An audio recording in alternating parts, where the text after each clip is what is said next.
5 teenagers are dropped off just outside the port of Antwerp. The port is as big as an entire city, and it never sleeps. Throughout the night, there are trucks rolling in and containers being shifted around. But the boys are here for a very different kind of job. Their mission is to get their hands on bags full of cocaine hidden somewhere in this maze of countless containers. And inside the maze, Belgian police are always on alert. One wrong move, and it's game over. This is the insane, brutal world of Europe's coke runners. All work, no pleasure. I ain't here to make friends, big stepper. Ay, bad guy, Heath Ledger. Ready for wherever, I'll be front and center. Don't fly too close to the sun, your body chopped up by propellers. Stick around with me, hold it down, look at what we found. This a marathon, not a sprint, let's go 100 miles. From the ground with me to the clouds, never coming down. That's the crown on me, wearing proud, fuck what they was talking about. Hey, Jonas here with a brief interruption. I got some exciting news. Our documentary on China's secret highway is a finalist at the 18th Annual Shorty Awards. Now, with your vote, we have a chance to win the audience honor. You can support us by leaving your vote here before April 8. A link is in the description. We are grateful for the nomination and for every vote. Europeans love cocaine. We already made a video about how the continent is hooked on coke, how the market for it keeps growing, how the substance works, and what it does to the people who use it. But what we didn't specifically talk about is how it gets here. How a product that's made thousands of kilometers away in the jungles of Latin America ends up in a nightclub bathroom in Berlin. Almost all of the world's cocaine is produced here in Colombia, Bolivia, or Peru. Often, it's brought from the jungle to other Latin American countries first. Powerful cartels control this part of trafficking. Mexican organizations like the Sinaloa Cartel and Cartel de Jalisco Nueva Generación, known as the CJNG, or Colombia's most powerful cartel, Clan del Golfo. In Brazil, the Primeiro Comando de Capital, or PCC, is a major player. Balkan traffickers are active here as well. And in Ecuador, the Albanian mafia has become extremely powerful. They all organize the cocaine's journey to Europe, but they don't operate on their own. Various criminal groups cooperate across production, logistics, and distribution. By the time the cocaine ends up in a container at a Brazilian port, it's already passed through 4 or 5 different hands. Cocaine routes are constantly shifting, but the most popular ones are by sea, usually hidden on container ships, or sometimes under them, or in the sophisticated narco subs we covered in this video. Mexican cartels smuggle cocaine from here to Mexico. From there, they ship it east, often to Spain. The Colombian Clan del Golfo either sends it directly from Colombia or to other transit countries in South America via speedboat. From there, it heads to Europe. The Albanian mafia sends the cocaine from here and here to Ecuador. From there, it travels on a container ship through the Panama Canal toward Europe. Sometimes, the drugs also take a detour through Africa. The Montenegrin Kavac and Shkaljari crime groups both maintain a strong presence in Brazil, often collaborating with the PCC. From here, they send cocaine on container ships to West Africa, often to Senegal or Gambia. There, they collaborate with the Italian Ndrangheta mafia. To hide their trail, the drugs are redistributed. Then they move on to Europe, usually via the Iberian Peninsula. But when you look at all the routes cocaine takes into Europe, 2 places stand out. First, the port of Rotterdam. But Europe's biggest gateway for cocaine is the port of Antwerp-Bruges. This is Johnny from Antwerp. He's 15 years old. Behind the wheel is a guy he doesn't really know. Actually, except for his friend sitting next to him, he doesn't know anyone in this van. But that doesn't matter, because Johnny stands to make a lot of money tonight. A few days ago, he and his buddy were approached by an older guy. He asked if they wanted to become Outlawz, coke runners. The job sounds simple. Break into the port, get drugs out of a container, bring them out of the port, and earn a ton of money for it. Thousands of euros. It sounds awesome, even fun. But now it's dark and cold, and Johnny has no real idea what he's supposed to do. Too late to back out, though. 2 guys in the group lead the way.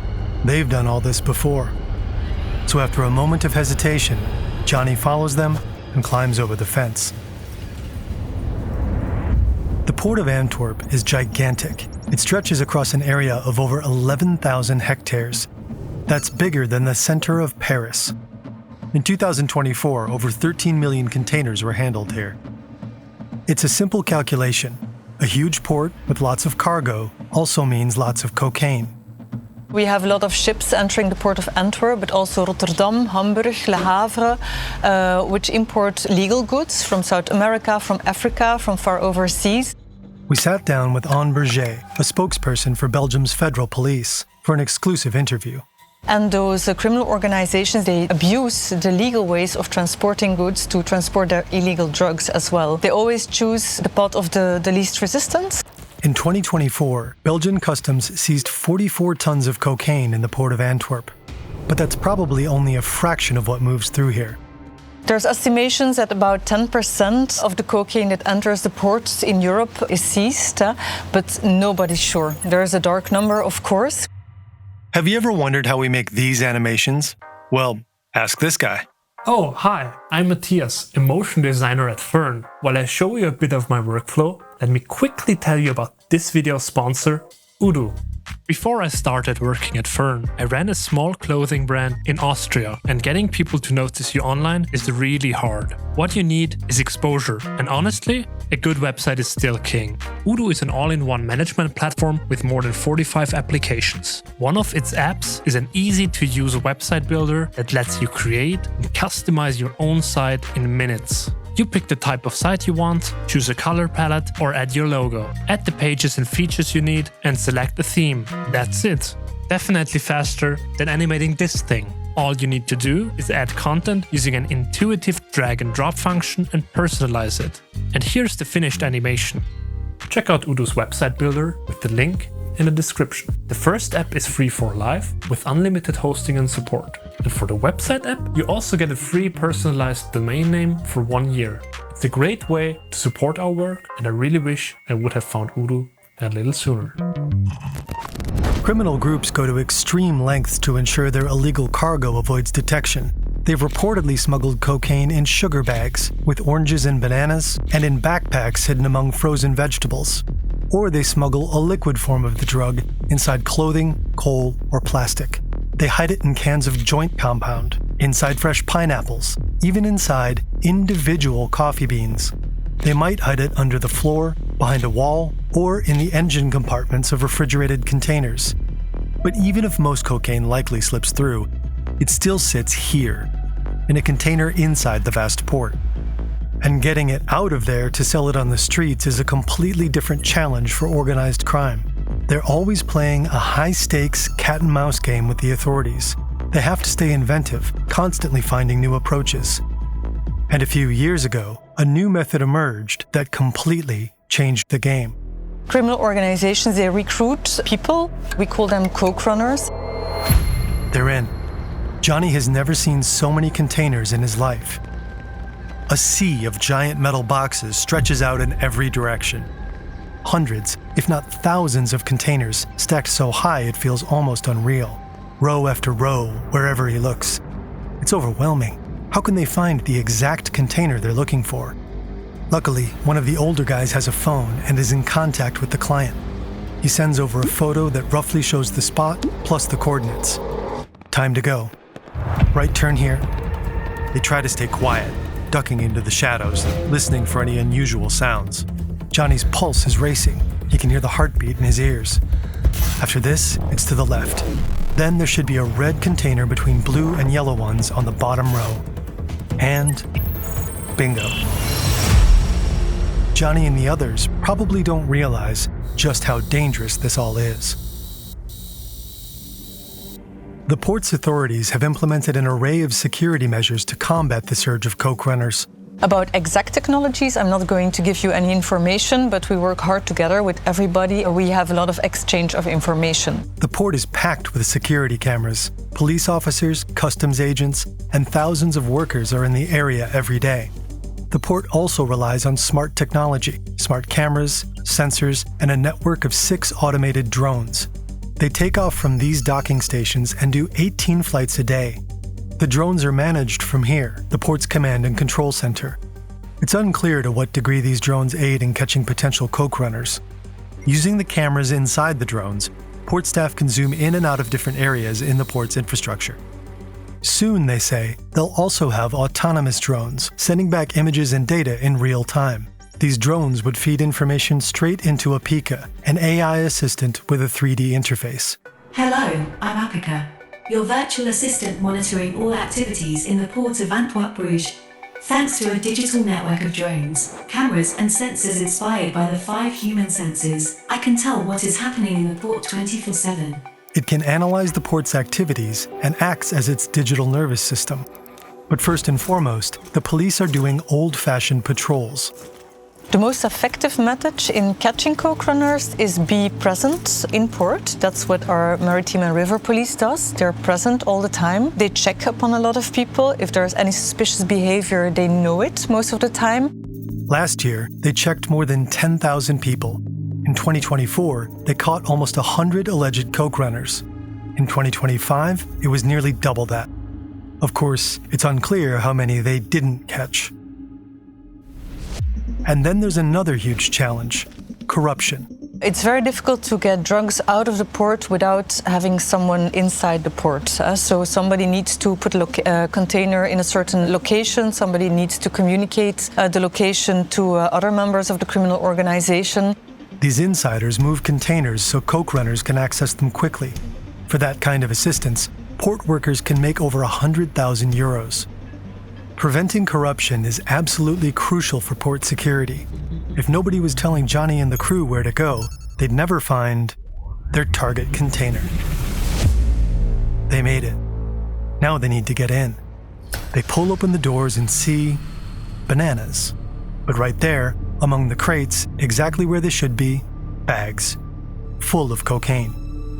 Johnny throws a bag over his shoulder. It's heavy. As the shoulder strap bites into his neck, he's already picturing a new phone, maybe even a car. Time to sneak back out. Shit! The port police have spotted them. 2 take off in this direction. The 3rd runs this way. Not a smart decision. Doesn't he realize that he's running straight toward the water?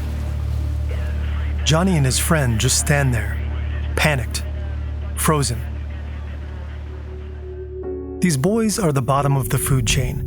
Catching them won't get you anywhere near the higher-ups or the cartel bosses. They don't usually reside in Belgium. But An Berger tells us she and her colleagues are hunting these individuals as well. And we really try to trace up to the instigators of the criminal organization, the principals of the criminal organization. And there's a lot of them being brought to court. Who's the biggest fish that you caught? I won't give you any names, but if you Google it, you'll find them. Well, okay, let's find out. There's Othman El Balouti, a cocaine kingpin linked to the so-called Mokro Mafia. In 2021, he ordered the transport of 11 tons of cocaine that were intercepted in Antwerp. In 2024, he received a 20-year prison sentence for it. In 2021, international law enforcement agencies cracked the encrypted messaging platform Sky ECC. They were able to read hundreds of millions of messages sent by criminals. As a result, a court in Belgium sentenced more than 100 criminals in a mass drug trafficking trial in 2024. And at the time of our reporting, the trial of alleged drug boss Floor Bressers is still ongoing. He's accused of co-running a network that shipped huge amounts of cocaine from South America to Europe. He allegedly made around 230 million euros from just 10 shipments. When Johnny and his friend were first approached, they might have thought it would be a quick and easy job without any consequences. Well, they're taken to the police station. Johnny is brought to an interrogation room. He's scared and completely overwhelmed. And the first person they see is not their mother or their father or nobody they know, but it's just me, because I'm going to be there with them in order to help them, because as a minor, they can't be interrogated by the police without being the presence of a lawyer. My name is Chantal van den Bos. I'm a lawyer and I often defend minors or adults concerning coke deals. So I think I represented more than 100 cases. Just like our fictional Johnny, coke runners are often very young. The youngest I saw was 13. We see a lot of young guys, mostly between 15 and 17 and a half, just when they're still minor, because it's an advantage. Because when you're a minor, you can't go to jail. So teenagers like Johnny might think they won't face any consequences, that it's their chance to make a lot of money. For north of 10,000 euros. Johnny won't see any of the pay he was promised. Instead, he spends the night with a lawyer and the police. The officers start questioning him, but Johnny doesn't really know who he was working for, and even if he did know, telling the cops wouldn't be a smart idea. Because if Johnny were to give up the person who recruited him, he'd be in serious danger. They don't realize it, but once you're in that world, it's not that easy to get out of it. Of course, the organization wants to know whether they talked or what they said and what they were doing. Chantal Bosch always suggests her clients not tell officers anything. That way, they avoid being seen as snitches. Because it's into the file, everyone can read it, and it's much too dangerous, so I suggest them to keep silent. I can't put my youngster in danger. I can't do that. But whether they talk or stay quiet during questioning, underage coke runners face serious legal consequences. So when you're a minor, you are arrested and then you have to appear the next day before the juvenile court. The juvenile judge can send you to the juvenile prison or to a detention. They might have to stay there for weeks or even months, but it's different if you're over 18. If you're an adult, you come into the prison. Afterwards, you get a sentence, and that's between 40 months, and you'll have to pay a fine of about 8,000 euros, if you're a first offender, of course. In February 2025, 3 Dutchmen were arrested in the port of Antwerp for allegedly attempting to retrieve cocaine.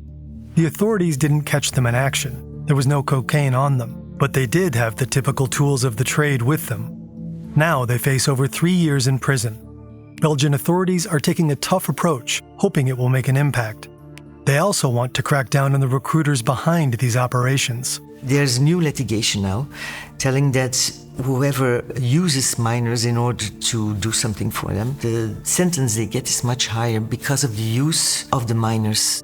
The Netherlands has seemingly taken a page from the Belgian approach.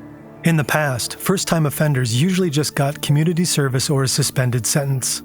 Coke runners had to pay a small fine of 90 to 100 euros for trespassing if they weren't caught red-handed. If they're caught inside the port without a valid reason today, they can also end up in prison. Even if coke runners manage to pull off a few jobs, there's often no way out. You don't just tell a criminal group, "Nah, I'm good," once you're done risking your freedom. Once you do something for a criminal organization and you get money, it's very difficult to say no next time. Because this isn't an exciting heist movie. It's work for a cartel, some of the most brutal, ruthless criminals on the planet. Over the past few years, violence in Antwerp has exploded. Drug gangs are fighting each other in the streets. We have seen that there are a lot of bombs in Antwerp. Drug-related violence is huge here in Antwerp, and it's very dangerous. In an anonymous letter, a Belgian judge even expresses concern that the country is turning into a narco state. But it's not just Belgium. In Europe's port cities, there are shootings, car bombings, kidnappings, torture chambers. So if these guys want you to do another coke runner job or move another container to the bottom row, they won't take no for an answer. If you don't do what they want, the criminal organizations, they can also threaten your family. And a lot of people don't know that. They don't realize it until it's too late. Many times I have the assumption that they really don't realize what's going on and what they have to expect, what is going to happen to them. For me, that's like, you didn't realize it, you didn't think about it in advance. You're just thinking you're recruited, you think about the money you're going to get. You don't think about the danger afterwards. You're not thinking about the troubles you're going to be in or what risks you are taking. And the cartels couldn't care less if kids like Johnny end up in serious trouble. The criminal organizations just send other people into the port. Other young people will be recruited on the street and brought to the port. Business as usual. The cat-and-mouse game between cartels and the authorities shows no sign of slowing down. The cartels keep adapting. They're always finding new and creative ways to smuggle cocaine. One new method is the so-called Trojan container. Coke runners hide inside a container and are brought into the port from the mainland. Those people have to stay inside of that container for sometimes a few days until they get a message from the criminal organization that a container with drugs has arrived from overseas. Then they have to get out of the container, try to find the container with the drugs, remove the drugs to another container or take it out themselves. The port police are constantly trying to keep up, but they know this is a fight they can't fully win. So we try to manage it. We try to be able to seize as much as possible, not only by coincidence, by scanning goods, but also by information that comes from inside the organizations and from intelligence all over the world, from abroad, from Belgium and so on. We also know we won't be able to eliminate drug trafficking to Europe. As long as there's a lot of money to earn with drug trafficking, criminal organizations will try to do it and try to bring the drugs into Europe. Experts stress there's no single solution to drug trafficking. It requires multiple approaches at once: reducing demand, prevention, health initiatives, research, and law enforcement. For the time being, all parents and teachers can do is try to discourage teenagers from getting involved. We have people who come afterwards and they say, I'm very happy I was caught at that time. It changed my life. I get another view now and I go back to school. I get an education, I get a degree, and I'm very happy that I'm not living that life as I used to be. Others, they come again and they say, we made another mistake and we're trying to make the best out of it. Every youngster we try to help, or every youngster we can help. It's one life or an environment that we're going to save, so it's very important. If I can change a little bit of their life, if I can just put one domino stone to change, that can make a huge difference. And even if it doesn't work, it's a never-ending story, but we have to invest in it. There's our youngsters, they're our future, so we have to invest in them. It's very important.